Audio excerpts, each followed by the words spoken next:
James Cooley Show, It's Your Life, can be heard every Sunday at 6 p.m. right here on 660 AM The Answer in Dallas-Fort Worth. Life is full of circles, cycles, phases, and stages. It's your choice to ignore them or embrace them. Motivational speaker, author, military veteran, and founder of the J.C. Cooley Foundation, James Cooley, and his guests will inspire and equip you to strive for your own greatness and overcome adversities. Listen to the James Cooley Show, It's Your Life, every Sunday at 6 p.m. right here on 660 AM The Answer in Dallas-Fort Worth.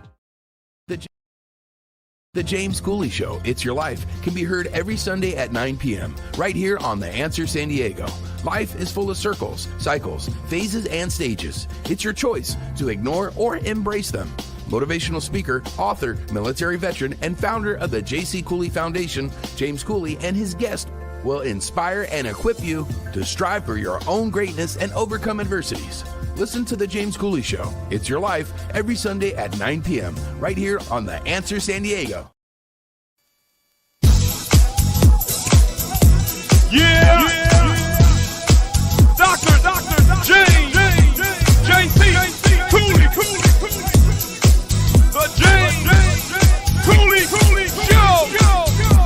It's your life. Yeah!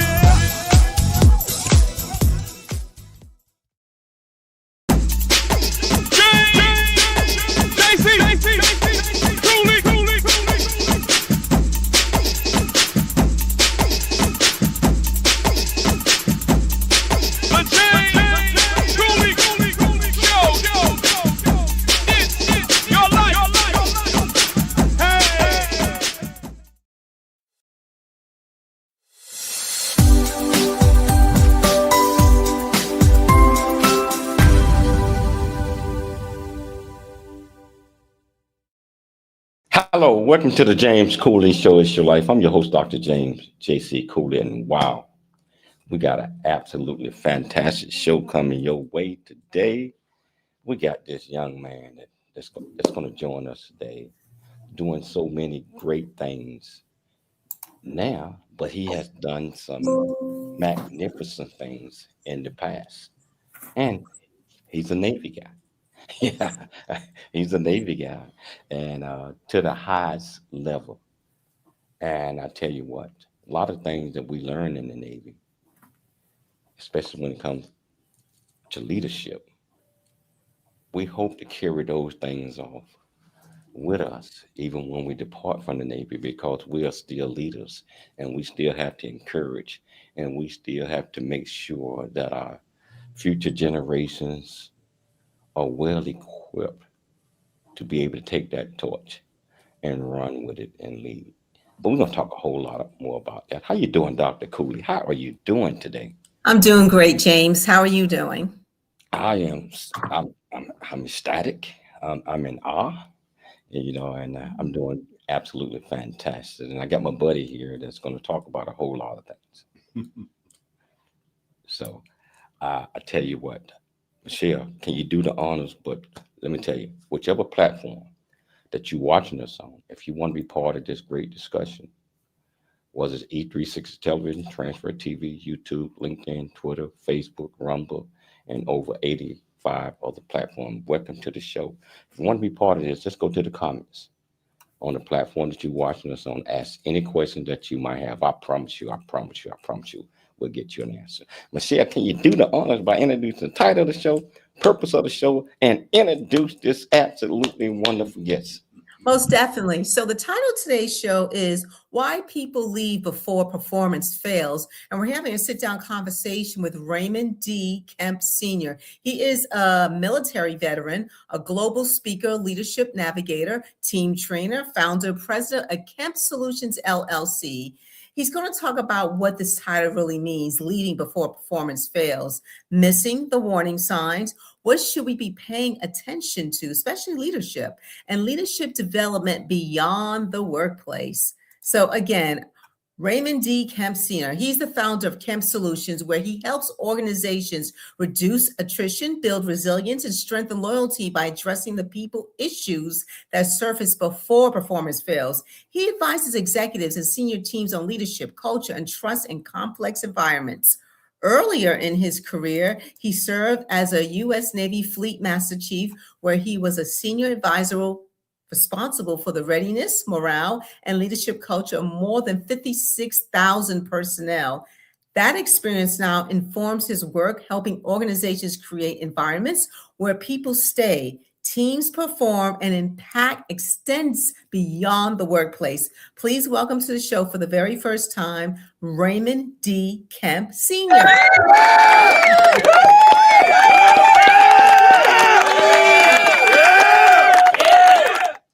How you doing, Fleet? I'm How you motivated. doing? Motivated. What a pleasure it is to be here with you. What a pleasure it is to have you here, man. For people out there that don't know what a Fleet Master Chief is, Fleet Master Chief Kemp was in charge of the whole, was that 5th Fleet, 6th Fleet? It was, so it's 6th Fleet and a little bit of 5th Fleet, the continent of Europe, continent of Africa, the water surrounding it. Over all of the enlisted folks in that arena, including the aircraft carriers that enlisted everything, because everything must go through him, and he is informing SINPAC Fleet, all of the senior leadership.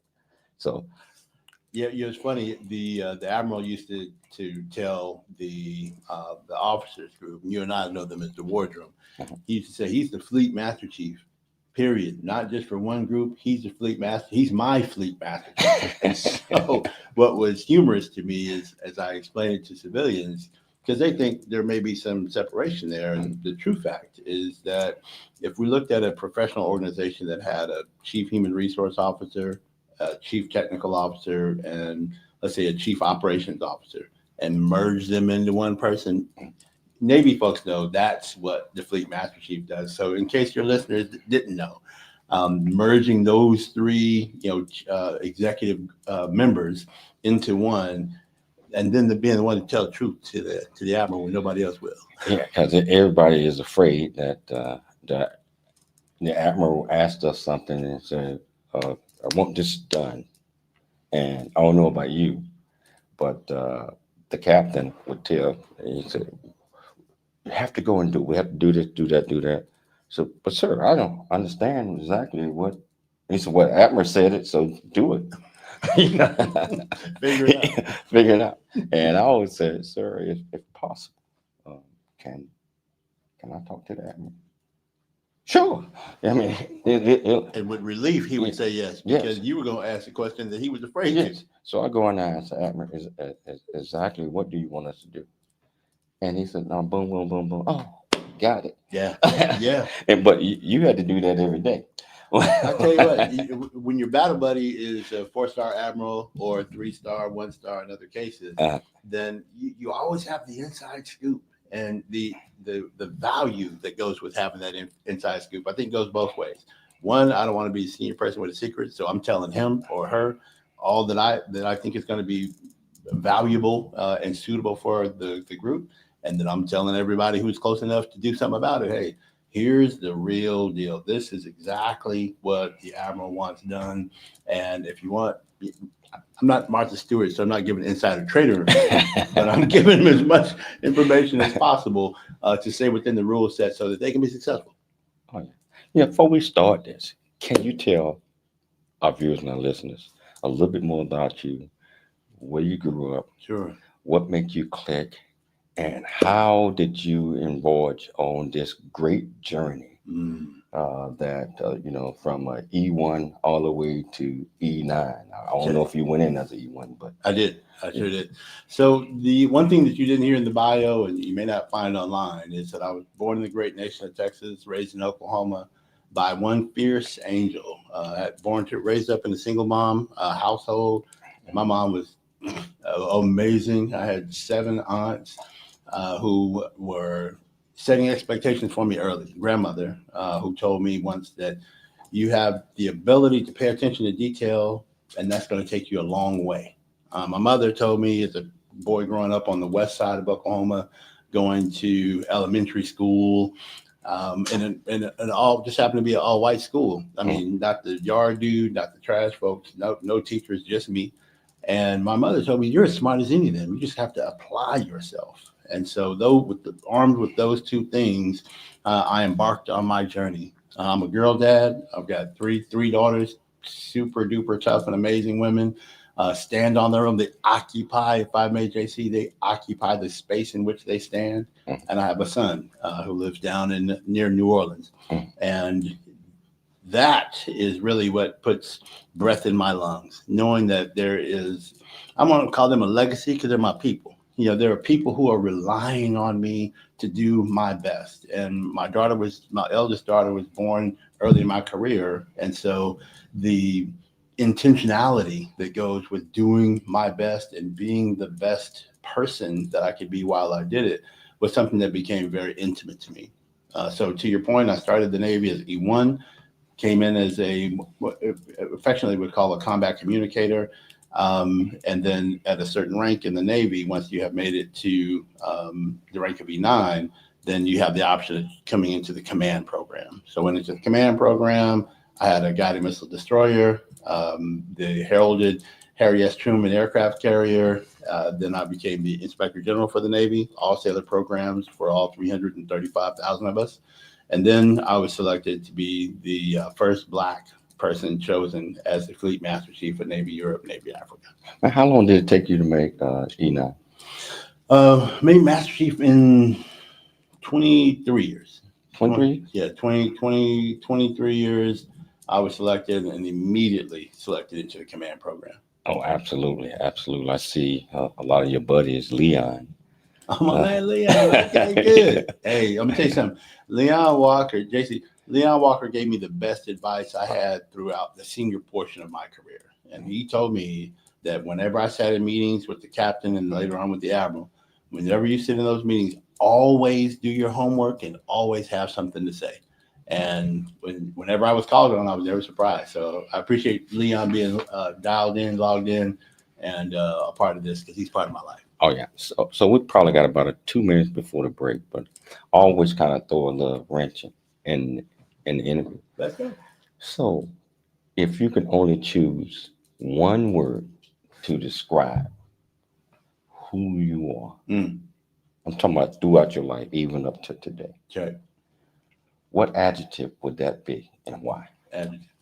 I say steady because I'm the same person on camera, off camera, at work, at home. I am the same person all the way around. And so to create a space where people can rely on me has been something I've done very, very intentionally. So steady. And plus I rock steady. So steady would be the adjective that I'd use. I tell you what, we're going to take a station break, but whichever platform that you're watching us on, if you want to be part of this great discussion, all you have to do is just go to that platform, go to the comments, ask any question that you might have. I promise you we'll get you an answer. It's your life, and we'll see you shortly after the break. Oh, it's your life with Dr. James J.C. Cooley. That's right. It's Dr. James J.C. Cooley. It's your life show. Yeah. Dr. James J.C. Cooley.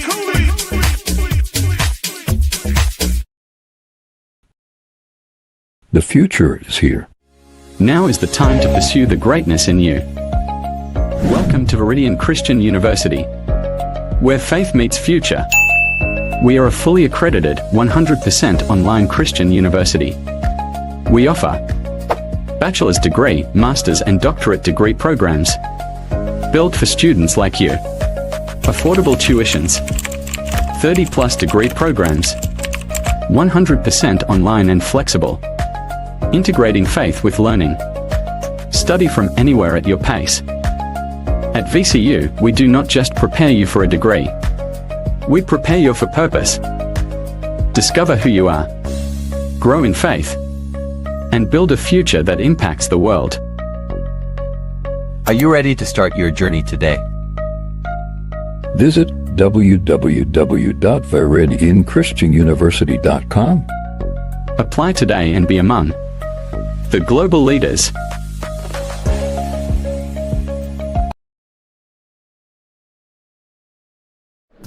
chance to know who you are.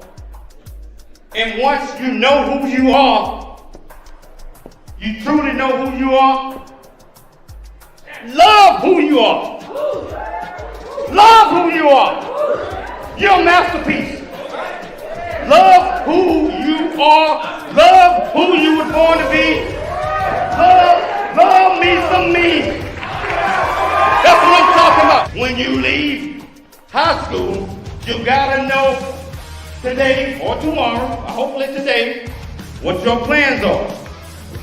Hopefully, there is no bad decision unless there is no plan.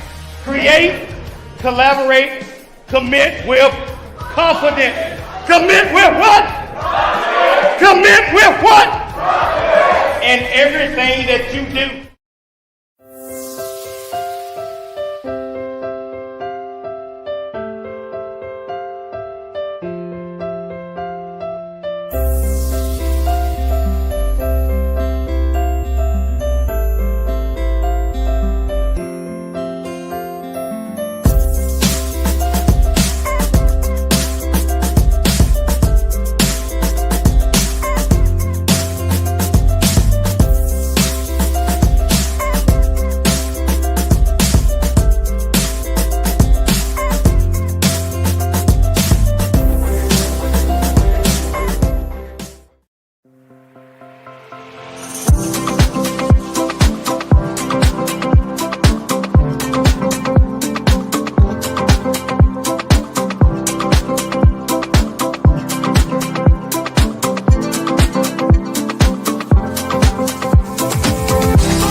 Hello, welcome back to the James Cooley Show. It's your life, and I tell you, I'm sitting here having this great discussion with my main man. I call him Fleet, yeah, Fleet Master Chief, and that's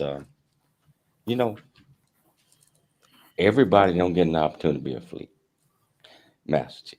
Everybody do not get an opportunity to be a Master Chief. Everybody do not get an opportunity to do a whole lot of things unless they put their heart and soul in everything that you do, from being in situations like poverty, not having certain things, and just not pitying yourself, just digging deep down inside. So there is some good in everything that I'm in right now. I just have to find the good and learn from those things and continue to strive. My point is this man worked for everything that he endured and went through to make it all the way to the top and still doing great things. So, Ray, who inspired you to go into the Navy, or who inspired you? I mean, where did that portion of the journey come from? Sure. So I joined the Navy at 17. My mother had to sign over permission for me to join. And the reason I joined, JC, is that my uncle was a Montford Point Marine, and he was very proud of his service. And I grew up on the east side of Oklahoma City, and so I knew that my mother had really high standards for education. So it was either get a job and get up out of here, or go to college and make your way on out of here. And so what I chose to do is take the ASVAB test. I scored well. The Navy recruiter was very intentional about reaching out to me, and he won the battle. So that's what got me into the Navy, because my mindset was, if I can make it into the Navy to the rank of E5, I can retire at 20 years, be 37 years old, and go home and get paid the rest of my life. So my plan was to make E5. and things worked out a little bit different than mine. Thank goodness that I didn't get just what I asked for. Man, I tell you, that was my plan initially as well. If I can make E5, I can stay in. Yeah. But when you start feeling, once you get E5, you do it fast, right? And you start feeling, so, oh, no. Well, I think that once we figure, for some of us, once we get it figured out, then why would we leave? And there's an opportunity to impact hearts and minds. We do that as leaders. We understand the left, right, lateral limits of what it means to be in the Navy, following the plan of the day, and then we just take over. And so, no need in leaving when we get to the point where we're running it. Oh man, you're absolutely right, man. And then once we get that taste of that leadership, I don't know about you, but it was instilled in me that I had to run everything. I'll tell you what, I grew up in this portion of Oklahoma where we were taught and understood that you're given a gift to give to others. And so it was I was duly and truly prepared to serve, but it was my responsibility to serve and create a space for other people. And so getting it figured out, enjoying it, tasting that sweet elixir that some might describe as leadership and responsibilities that's successful, because leadership isn't about a title, it's about the success of others. And so that was it for me. I knew I was going to stay around. Oh man. Well, Raymond, let's talk about the title of today's show: Why People Leave Before Performance Fails. Yeah. Why did you want to discuss this specific topic today? And can you explain to the audience, what exactly does this mean? Yes, and Dr. Michelle, it's certainly a pleasure to meet you and to be with you here on the show today. So thank you for asking that question and bringing us back to center, because we can talk about the Navy and leadership and stuff. James will be talking about the military all day, but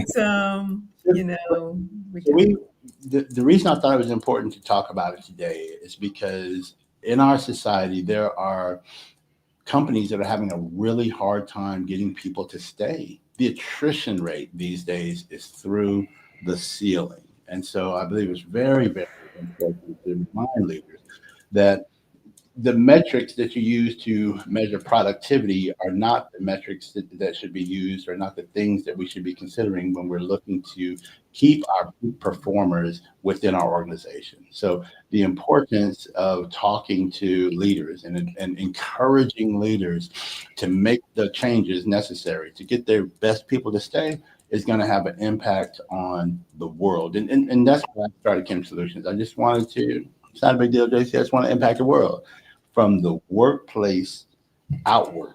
And so think about it like this. People come in, and I know this is a long answer, Dr. Michelle, but please forgive me. Mm-hmm. When people get treated with dignity and respect in the workplace, they don't just hold on to that at work. They take that into their homes. They'll treat the people within their homes with that same measure of dignity and respect, or even better, and then out into the community. And that's how we change the world. So I came on the show today to discuss this topic so we could change the world. So the question is basically, why do people leave before their performance fails? You're in a good company, you're making decent salary, comparable to the cost of living.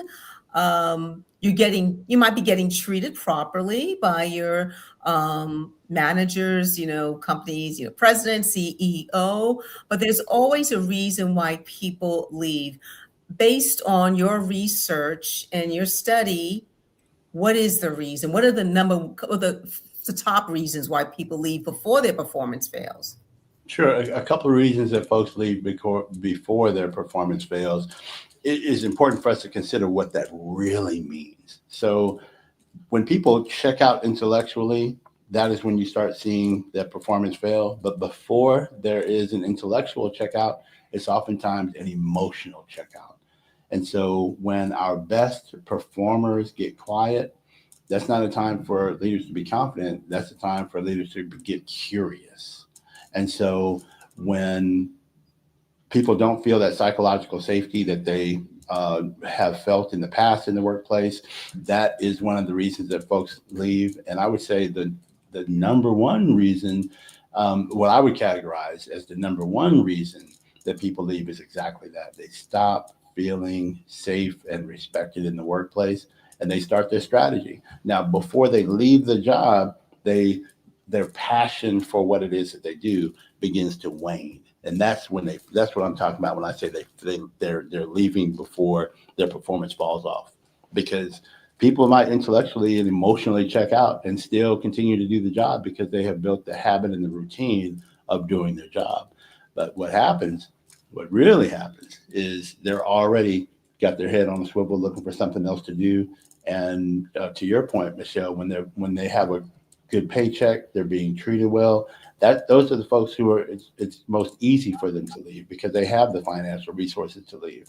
Those who are not getting paid well, those who are paid below the median level, then those are the folks who end up unfortunately having to stay because they're living from check to check. Those folks who are in those comfortable positions, oftentimes white collar, but well paid, regardless of the profession, those are the ones who will leave intellectually and emotionally before they actually have a fall off in performance and leave the job. I'm thinking also, today's like people want to work remote. And sometimes, especially lately, companies are requiring them to come back into the office and work full time in the office, or maybe a hybrid setup. And then there's workers who are used to the remote comfortability at home, but their company is switching gears and say, "Oh, we want you in the office," but you get spoiled. And like, okay, I've been working remote for close to 10 years. I can't see myself going back into the office. Never say never. You do what you have to do. But is it just that maybe even though the company's treating you well, that, hey, I need something, even though you're checking out, that's more conducive to my lifestyle now from where I'm going? Absolutely. And that's just a great point, Michelle.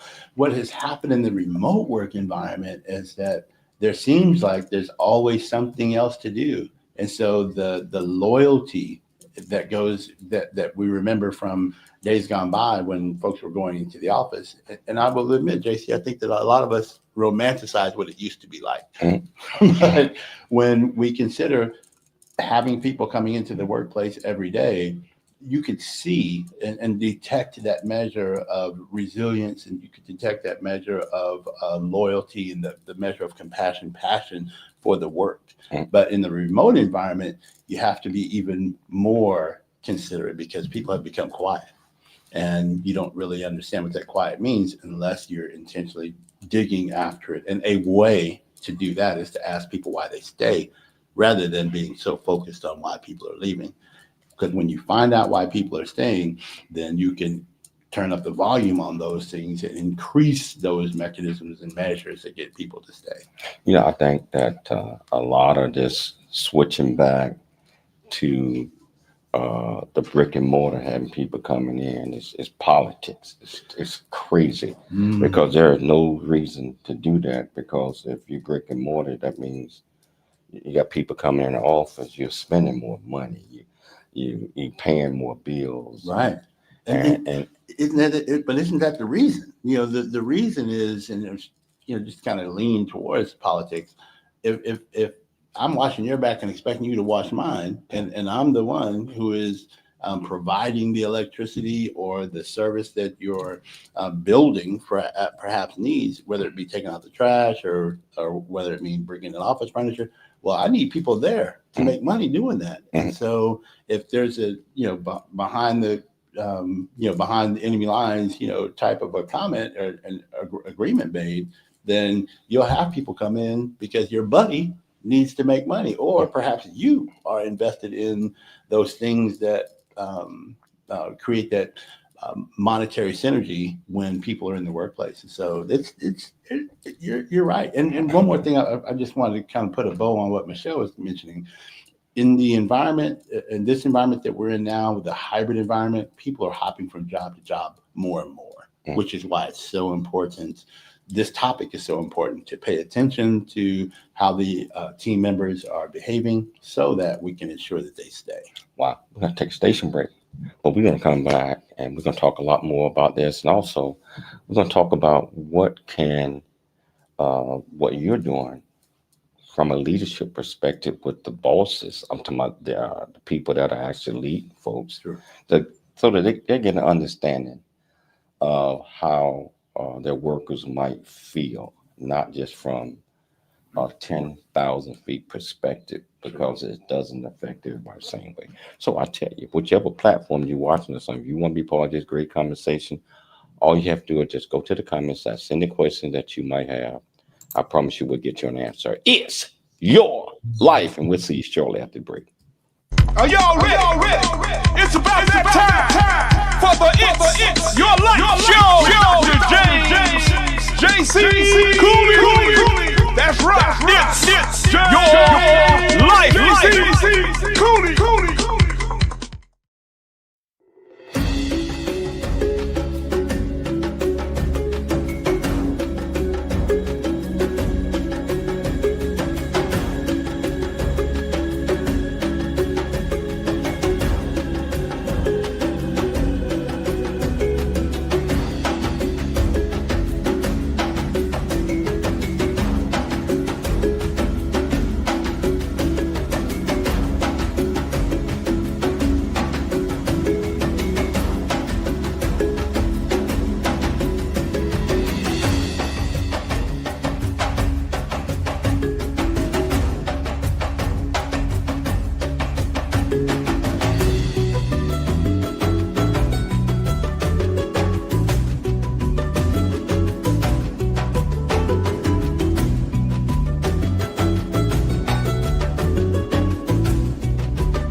Welcome back. It's Your Life with Dr. James J.C. Cooley. I'm Dr. Michelle Cooley, and here we are with our guest today, Raymond D. Kemp Sr. And the title of today's show, just to remind the audience, is Why People Leave Before Performance Fails. Hey, if you want to be a part of the show, please write your comments, ask your questions, and we will put them on the board. And I don't know if we addressed this question before the break. Raymond, one of our viewers wants to know, what advice would you give for retaining young employees? I don't know if we got to that question. Okay, yeah, that's a fabulous question. When it comes to retaining young folks, and I would say this, when I think of young people, and I mean no harm when I say this, but when I'm talking about young people, my mind goes to the 35 and below. And I'm not going to label them, with categories and all those and letters and so forth. What I would say is when talking to folks who are 35 and below, especially if I'm seeking to retain them, I'm going to ask what it is that they care about. That is going to be one of the primary conversations I'm having. Just as I'm walking through the building or doing my Zoom calls or whichever space, whatever the touch point is, I'm asking, what is it that you care most about? It's probably my number one theme as I'm just bringing energy walking into the space. And then I'm going to ask those folks who are there, what makes them stay? So I'm of the belief that in the first 10 days, we can create that space of loyalty and retention. We can cut back the attrition rate in our organizations significantly in the first 10 days by doing just a few things. A few of those are ensuring that there is someone there that they know. So when you hire somebody on, ensuring that there's a sponsor there. When you hire or bring a new person onto your team, they have a mentor, someone who has been there that can show them the ropes and how things are going along. And then the onboarding program, I'll just give you 3 of the 10. The onboarding program is also a very important place for us to take stock in the new team members that are coming in and ensure that they understand the things that are important to us. Knowing the why of the organization is very important, but knowing the why of their particular job is an absolute force multiplier. And so when it comes to those folks, 35 and below, one of the number one things I'm going to do is express a measure of care, ask those things that they care about. And then probably the third and tantamount to all the other 2 is, what is it that made the employees who have been there for a while, what made them stay, to ensure that we're still doing those things? Yes. It's interesting. A comment about the younger employees. It just seems like the young people today are more interested, which is a great thing in becoming entrepreneurs, having something on the side, unlike the older generation where they just worked for a company for years until it was time to retire. But the young people, they want to do their own startup company or buddy with their friends. So there's definitely a difference in the mentality of each generation. And I'm going to segue into your company, Kemp Solutions, and tell us about what Kemp Solutions does, and has Kemp Solutions, their research and what you do, has it found the whys behind why younger people, older people just leave, period? Well, I think when it comes, and thank you for that question. When it comes down to folks leaving, I just want to put one more knot on that. One of the reasons that folks are leaving, and it seems as if they're more creative and industrious and looking to step out and do entrepreneurial things, is because that World Wide Web has created a space of communication and information that we just didn't have. I mean, I was born in the 60s, raised in the 70s, and I didn't know what it meant to be an entrepreneur. I didn't know how easily, or I didn't know to start a company that would have the opportunity to take off the way these internet influencer millionaires are. And so because I didn't know, that created a space or a bit of a disparity between them and my children, for example, who are 33 years and below. And so for them, the opportunity to go from job to job and to allow that entrepreneurial spirit to light off is something that organizations and companies are I want to say fighting against. I guess from one perspective, they're encouraging that within their company because people want to feel as if their company cares about them. And so there's some organizations that are encouraging that as well, that side hustle, as they call it. They're encouraging that while at the same time ensuring that we're treating them right in the workplace. What Kemp Solutions does is we help companies who are looking to fight attrition build resilience and loyalty within their organization. The way we do that is through keynote speaking, through leadership development or training, and also through senior executive coaching. Wow. So what are the warning signs that people are ready to check out, even if their performance is not failing? And what should leadership be looking for? We were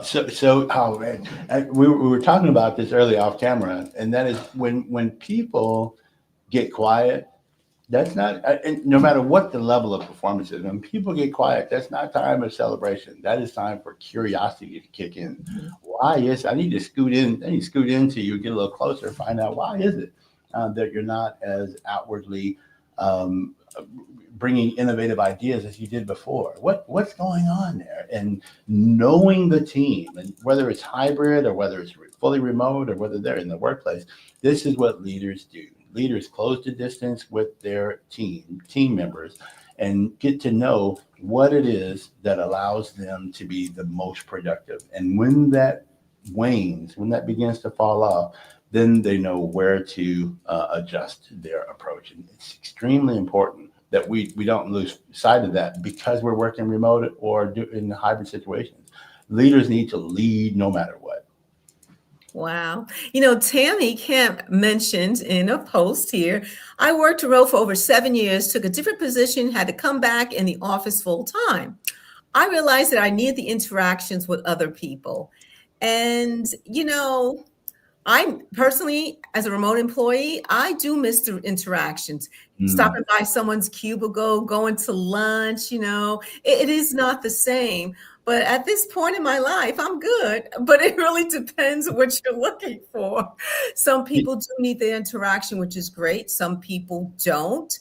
There are some people, Dr. Michelle, who, and sorry for interrupting you, but there are some people who are introverts, and it is a cost of energy that goes with interacting with other people. And then there are some who are extroverts who get energy from people, no matter what. Both groups, both types of people. We're tribal beings, and so usually some measure, whether it's a 6-8 hour day or whether it's in a Zoom call, we feed off of the energy that we get from the community. And so to Tammy and to others who have made their way back into the workplace, or those who may be working remote, I would imagine that there is some place that they're getting that social interaction.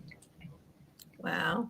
So Raymond, how do you help leaders within the companies that you work with develop the self-awareness they need to notice their own impact on their employees? And maybe that is a contributor to why they leave.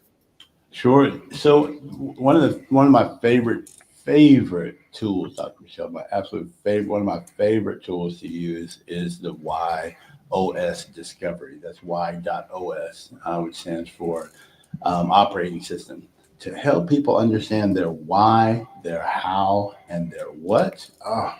I'm gonna tell you, it opens up a whole new world. Because what will happen is not only will we help them discover their why, how, and what, we'll give them a simple statement. So, for example, my why in life is to find a better way. So success to me happens when I'm able to find a better way and share it with other people. How I do that is by challenging the status quo and traditional thinking. What I bring to every relationship, whether it be organizational or whether it be to an individual, is a contribution to make that person better. Another way to say it is, I'll just remind you of a phrase that a rising tide floats all boats. Well, I'm the tide.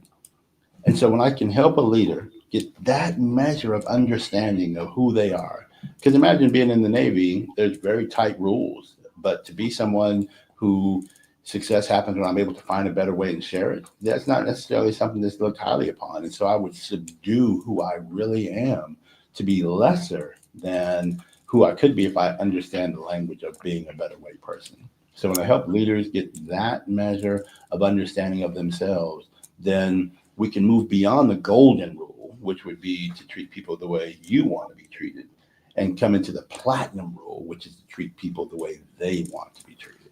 Hold that thought. We got to take a station break. But he's preaching over here, Michelle. I mean, but all of that you just said is so true. And when we get back, I just want to intervene a little bit on the why. Sure. When we get back, and I tell you what, I know you all enjoying this conversation. I'm looking at the numbers. So I see a lot of folks watching, but we could have more than that. And also, come on, we got a whole other segment. If you want to be part of this conversation, all you have to do is just go to the platform that you're watching us on. Ask any question that you might have. I promise you, we will get you an answer, because it's your life And we'll see you shortly after the break. Come on, everybody. It's your life show with Dr. James J.C. Cooley. That's right. It's your life. Hey, it's your life with Dr. James J.C. Cooley. That's right. It's Dr. James J.C. Cooley. It's your life show. Dr. James J.C. Cooley.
All right.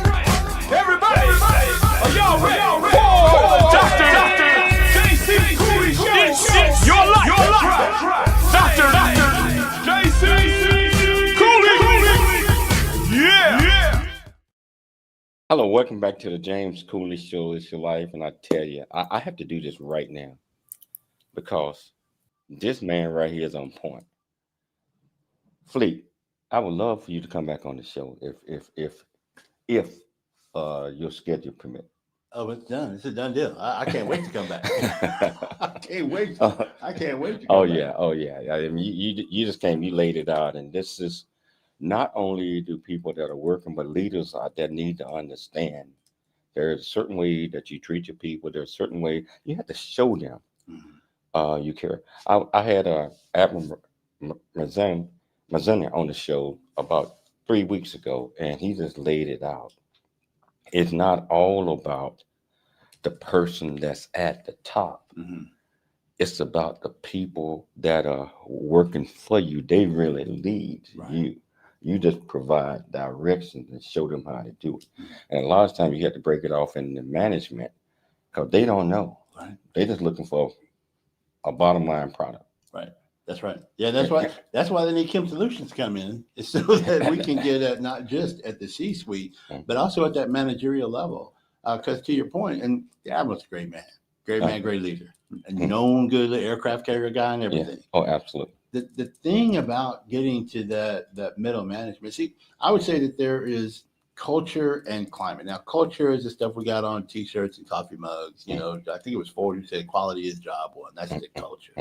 But the climate, JC, is that feeling that people get when their tires hit that bumper stop, you know, in the parking lot, when they grab the handle to the door walking in and they begin to think about the first interaction with that person, whether it be an employee or whether it be a customer.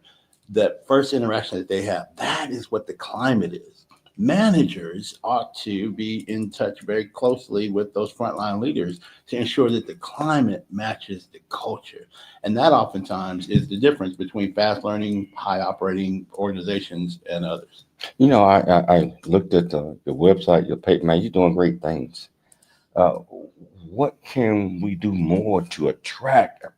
Because you're a proven leader, and I mean, you got years and years at the highest level of leadership.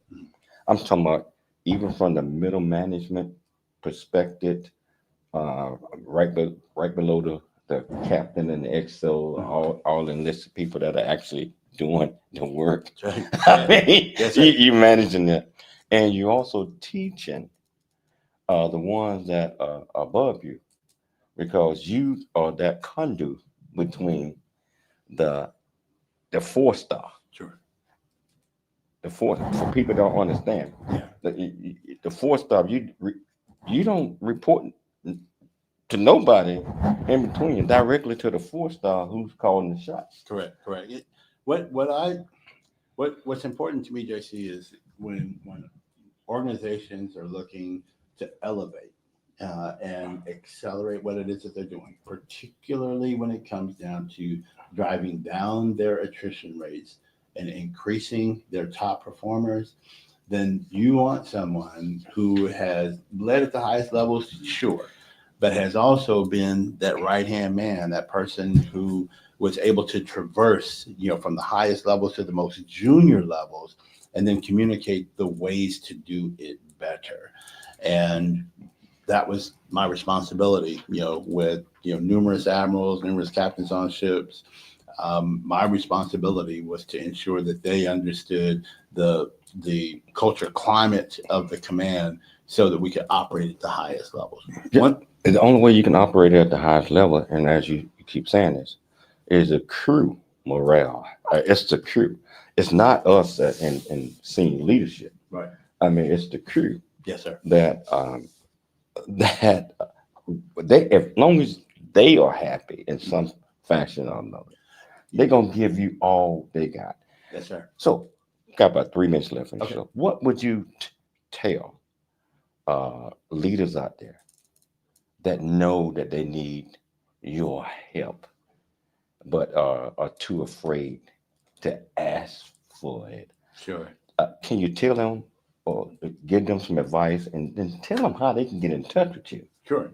So first and foremost, when it comes down to those of you who have folks in your workplaces, and or with maybe it's at your school or the medical facilities you work at, that they're not operating at their highest levels, my encouragement to you is increase your humility and reach out, whether it be through my website, through LinkedIn, which is where I do a lot of communicating and writing, also medium.com. For those who might be on social media, I'm there as well at Raymond D. Kemp, and all these things will be in the show notes. I would encourage you to reach out, because if the only thing between your organization getting better and maintaining the same status quo is your willingness to reach out to me, don't let that be the end of it all. Please, oh please, reach out. I encourage you to do that. And before we get too far into the show, one thing I'd just like to remind you is that there's 10 two-letter words that you can use and repeat them to yourself. I've been saying it for years. 10 two-letter words that'll make you a better leader immediately. And those 10 words are, if you live them out, those 10 words are, if it is to be, it is up to me. Those in senior leadership positions, it's up to you to reach out to me. Those of you who are in the middle, those frontline leaders, it's up to you. You can reach out as well. We've got several programs that will help everyone within your organization. And another thing you can do is you can grab a hold of this book that I'm going to present to Dr. Cooley here, Building Resilience for Hybrid Success. I know this is going to fit into your tool bag, because there's some information there that you have seen before. And I would encourage those folks who are looking to get right to grab hold of it. Somebody just said, humility. You have to show a little bit of it, regardless. Okay, we got about 45 seconds. Is what conversations are leaders not having enough with their best performer? Yeah, I've said it a couple of times, and I'll say it again because it's still right. They're not having the conversations enough with their best performers as to what reason it is that they're staying. Because when you know what your top performers are doing, what is driving them, then you can take that information and spread it throughout the rest of your organization. And in business, and I've been working with businesses and corporations for the last 7 years outside of the world's finest Navy. And so what I know is that it's happening there as well. Lean into the humility, lean into asking, what's working for those high performers, and then you can keep them. Wow. Fleet. Ray, I want to thank you. Absolutely. So much. Yes, sir. For taking the time to come on the show. I meant what I said about you coming back on. Okay. And I meant what I said. I'm coming. You call me, I'm coming. I meant what I said. I'd like to thank Dr. Michelle Cooley for putting together another absolutely fantastic show. Show your face, Michelle. For putting together another absolutely fantastic show. I'd like to thank you listeners that tune into my show Monday, Friday at 2 p.m. Central Standard Time, 4 Central Standard Time, 5 Eastern Standard Time, live on all platforms. Also on the radio every Sunday, H-Town out of Dallas at 6 p.m. Central Standard Time. EQ AM 1170 Answer. FM 96.1 the answer out of San Diego. K-Sky is AM 660 the answer out of Dallas. Nice. Yeah, they always tune in. Yeah, that's every Sunday. And so, but most importantly, as I always tell you, dream big, think big, and be big at everything that you do. We'll be back tomorrow, same time, same place. Can we say it together? It's your life. I've been waiting to do that.